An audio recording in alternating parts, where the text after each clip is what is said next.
नमस्कार दोस्तों, कैसे हो सभी। आशा करता हूं कि आप सभी लोग अच्छे होंगे। तो उत्तराखंड लोक सेवा आयोग ने आज की डेट में 645 पदों पर नोटिफिकेशन रिलीज कर दिया है। इसके लिए क्या क्या योग्यता रहने वाली है और सिलेबस क्या रहेगा, पूरी जानकारी जानेंगे। विभिन्न डिपार्टमेंट में विभिन्न पोस्ट के लिए वैकेंसी निकली हैं। विभिन्न पोस्ट के लिए कौन कौन सी आपके पास योग्यताएँ होनी चाहिए, पूरी जानकारी जानेंगे।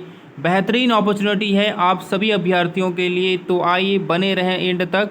और साथ ही वीडियो की भर्ती आनी थी 6 की डेट में, वो अब एक हफ्ते के बाद यानी जो अगला हफ्ते आने वाला है उस डेट को रिलीज़ की जाएगी, जैसे कि आपने न्यूज़पेपर में पढ़ लिया होगा। फिलहाल इस भर्ती के बारे में जानते हैं, 645 पोस्ट के बारे में। आइए स्टार्ट करते हैं।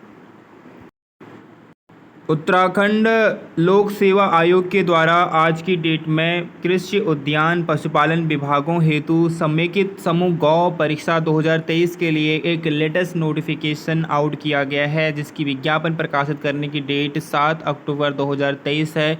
तो आप पूरा एंड तक देखिए कि इसमें सिलेबस क्या रहेगा। पूरे डिपार्टमेंट, बहुत सारे इसमें डिपार्टमेंट पर पोस्टेज आई हैं, तो आप एंड तक बने रहें। तो ये आपको फॉर्म फिलअप करना है 27 अक्टूबर 2023 की डेट तक psc.uk.gov.in पर ये आपको ऑनलाइन आवेदन करना है। इसके लिए देखिए आपके पास कौन कौन सी पोस्ट होंगी, आप जो है ये सारी जानकारी यहाँ से पढ़ सकते हैं। और कुल जो यहाँ पे कृषि और उद्यान और पशुपालन विभागों हेतु जो समूह गौ के अंतर्गत 645 पोस्ट आई हैं। रिक्तियों की संख्या घट और बढ़ सकती हैं। यह भी सूची है कि अन्य विभागों के समान पद और समान शख्स अर्हता के पदों का भी समावेश किया जा सकता है। और रिक्तियों का विवरण निम्नवत है। सबसे पहला हमारा पद नाम रहने वाला है सहायक कृषि अधिकारी वर्ग 3 का, कृषि विभाग के अंतर्गत है ये। और इसमें जो पदों की संख्या है 354 है। ठीक है, 354 पहला पद होगा हमारा सहायक कृषि अधिकारी वर्ग 3, जो कि कृषि विभाग के अंतर्गत आता है 354। ठीक है, अनारक्षित के लिए 214 पद हैं। और महिला 30% आरक्षण उत्तराखंड की, जो 64 यहाँ पे हैं। अनुसूचित जाति की बात करें 75 हैं और 22 महिला के लिए हैं। अन्य पिछड़ा वर्ग के लिए यहाँ पर 26 हैं और आर्थिक रूप से कमजोर वर्ग के लिए 23 पद हैं। 354 पदों पर एक लेटेस्ट नोटिफिकेशन आउट किया गया है। सहायक कृषि अधिकारी AAO यानी असिस्टेंट एग्रीकल्चर ऑफिसर के लिए वैकेंसीज निकली हैं। उसके बाद अगला देखेंगे, इसका वेतनमान, इसी का वेतनमान देख लेते हैं। AAO का असिस्टेंट एग्रीकल्चर ऑफिसर का 25,500 से लेकर 81,100 वेतनमान जो है लेवल रहेगा इसका, वो रहेगा 4 के अनुसार आपका यहाँ पे वेतन मिलने वाला है। स्थान जो आपका होगा स्थायी होगा पद का स्वरूप।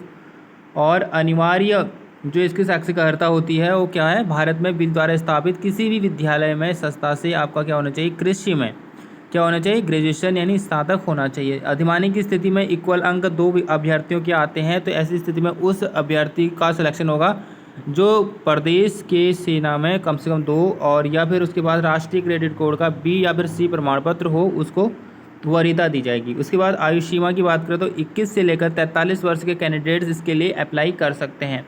अगला है पदनाम उद्यान पर्यवेक्षण वर्ग 3, उद्यान विभाग के अंतर्गत आया है। पद कोड 2 है, 245 इसमें भी हैं। तो यहाँ पर देखिए अनारक्षित के लिए 130 पोस्ट हैं और उत्तराखंड महिला के लिए 39 पोस्ट है।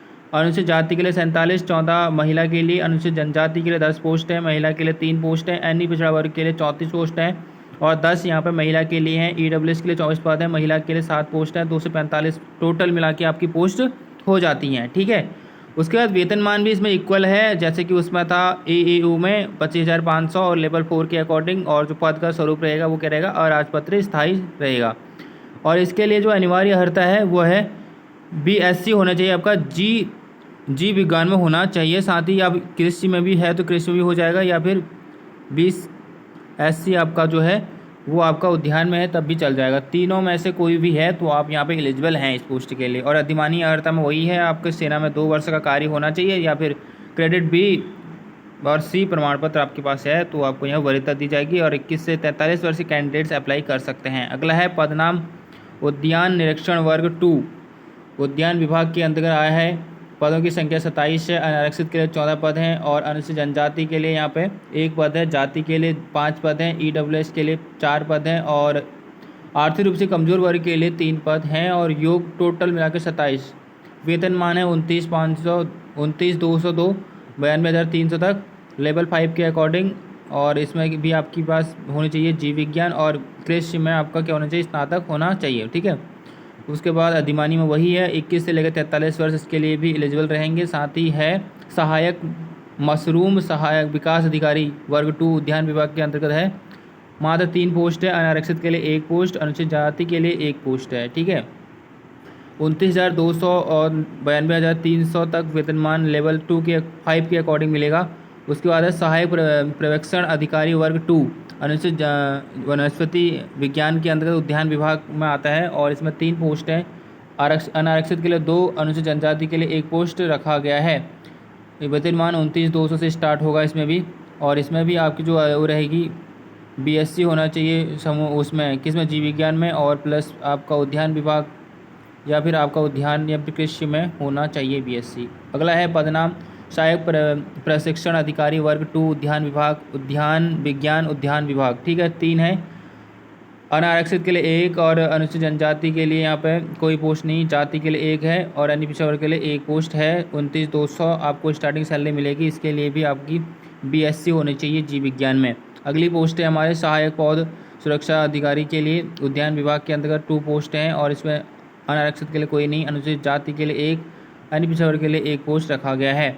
अगला वेतनमान 29,200 रहेगा और इसमें भी आपकी वही रहेगी, जीव विज्ञान में आपका बीएससी होना चाहिए और या फिर कृषि में होना चाहिए। अधिमानी वही सेम रहेगा, 2 साल श्रमकारी या फिर बी और सी लेवल का आपके पास प्रमाण पत्र होना चाहिए। 21 से 43 वर्ष इसमें रखा गया है। पशुपालन विभाग के अंतर्गत चारा सहायक के लिए 3 पोस्ट रखे गए हैं। अनुसूचित अनारक्षित के लिए 2 पोस्ट हैं, अनुसूचित जाति के लिए 1 पोस्ट रखा गया है। टोटल 3 पोस्ट रखे गए हैं। इसके लिए 29,200 से आपको स्टार्टिंग सैलरी लेवल 5 के अकॉर्डिंग मिलेगी। इसमें भी आपका बीएससी एमएससी होना चाहिए कृषि में और साथ ही 3 वर्ष का आपका एक्सपीरियंस होना चाहिए। 21 से लेकर 43 वर्ष के कैंडिडेट्स अप्लाई कर सकते हैं। चारा सहायक ग्रुप 3 के लिए पशुपालन विभाग के अंतर्गत। तो इसमें आपका अनारक्षित के लिए 3 पोस्ट हैं और अनुसूचित जनजाति के लिए 4 पोस्ट हैं और ईडब्ल्यूएस के लिए 1 पोस्ट है। टोटल मिला के 5 पोस्ट रखे गए हैं। 25,500 से स्टार्टिंग सैलरी होगी। इसके लिए आपका जो एज क्राइटेरिया रहेगा 21 से 43 वर्ष रहेगा और बीएससी होनी चाहिए अभी कृषि में।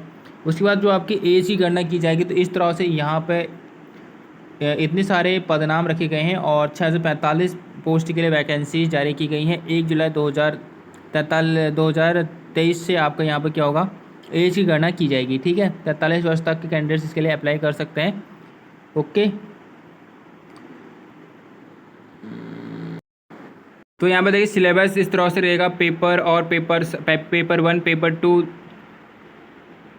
आपके 2 पार्ट में यहाँ पे पेपर होने वाला है। सामान्य ज्ञान, सामान्य अध्ययन और सामान्य हिंदी 100 अंकों का रहने वाला है। अधिकतम 100 अंक रहेंगे। 2 घंटों का समय दिया जाएगा। अगला जो पेपर 2 रहेगा वैकल्पिक रहेगा। इसमें कृषि, जीव विज्ञान और उद्यान जिस विषय में आपने ग्रेजुएशन करा है वो वाला सब्जेक्ट रहेगा, उससे क्वेश्चन रहेंगे। इसमें 200 क्वेश्चन रहेंगे, 200 अंक रहेंगे। 300 का ये आपका पूर्णांक रहने वाला है। टोटल मिला के पेपर 1 पेपर 2 का जो पूर्णांक रहता है वो 300 अंकों का रहता है। सभी अभ्यर्थियों के लिए ये अनिवार्य रहेगा पेपर 1। ठीक है। पेपर 2 जो रहेगा दिए गए विषयों तथा कृषि, जीव विज्ञान या उद्यान में से धारित शैक्षिक अर्हता के अनुसार किसी एक विषय का चयन कर सकते हैं। आपका जो विषय रहेगा उसमें आपका होना चाहिए। साथ ही इसमें ऋणात्मक मूल्यांकन पद्धति अपनाई जाएगी। ठीक है। और उसके बाद हम बात करें तो फर्स्ट पेपर का जो सिलेबस रहेगा वो सामान्य ज्ञान, सामान्य अध्ययन और सामान्य हिंदी का रहेगा, जिसमें जो नॉर्मली रहता है समूह का सिलेबस जो होता है वही है। इसमें इसका क्वालिफाई करना होता है आपको। ये हिंदी और इंग्लिश दोनों में दिया गया है। यहाँ से आप चेकआउट कर सकते हैं। सारा सिलेबस हिंदी का भी है इसमें। उसके बाद पेपर 2 है। यहाँ पे जैसे कि एग्रीकल्चर का सिलेबस क्या रहेगा, यूनिट वाइज यहाँ बताए गए हैं। तो यहाँ से आप यूनिट वाइज देख सकते हैं। कृषि का होगा, उद्यान का और बायोलॉजी का। इस तरह से आप यहाँ से अपना सिलेबस चेकआउट कर सकते हैं। तो सिलेबस यहाँ पर काफ़ी ज़्यादा है। और जो पेपर है पेपर 1 पहले होगा, पेपर 2 दूसरे मतलब एक ही दिन नहीं होंगे, अलग अलग दिन होंगे। तो ये पेपर आपके अलग अलग दिन अनाउंसमेंट होंगे। यहाँ से आप पूरा सिलेबस देख सकते हैं और ये आपको PDF फॉर्मेट टेलीग्राम चैनल पर मिल जाएगा। वहाँ से जाके डायरेक्टली आप इसे देख सकते हैं।